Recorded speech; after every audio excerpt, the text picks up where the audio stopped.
We always live a life like a bottomless vessel, diligently drinking something only to find ourselves thirsty again the moment we turn away. The reason we fall into addictions, whether to alcohol, shopping, work, or smartphone screens, is ultimately a phenomenon born from our attempts to fill the void within us. 2,000 years ago, in the scorching midday heat of the Middle East that burned to the bone, a woman appeared, coming alone to draw water to avoid the eyes of others.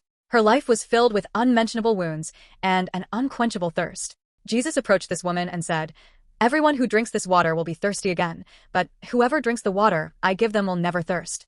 John 4 verses 13 and 14, the water Jesus spoke of, Greek, hydrorzon, was living water that flows and wells up without stopping. Everyone, the wells of this world only make us thirstier the more we drink.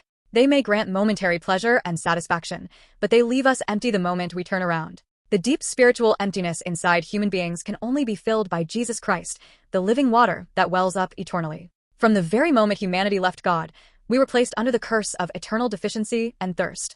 We cannot fill this bottomless vessel with our own strength. That is why Jesus came to this earth.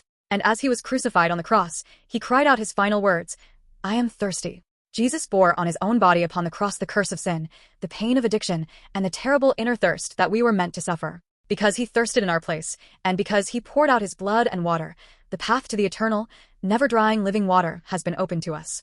Jesus overcame death, rose again, and has given us today the most perfect living water as a gift, the Holy Spirit. Everyone, how much longer will you pour water into a bottomless vessel and live in futility? The true answer to our thirst lies nowhere else but in the cross of Jesus Christ. Stop relying on your own efforts and believe in and accept Jesus, who gave his everything for you. Jesus will become a spring of water within you that never runs dry. End your wandering around the wells of this world and come to Jesus, the eternal living water. May that grace overflow in your lives today.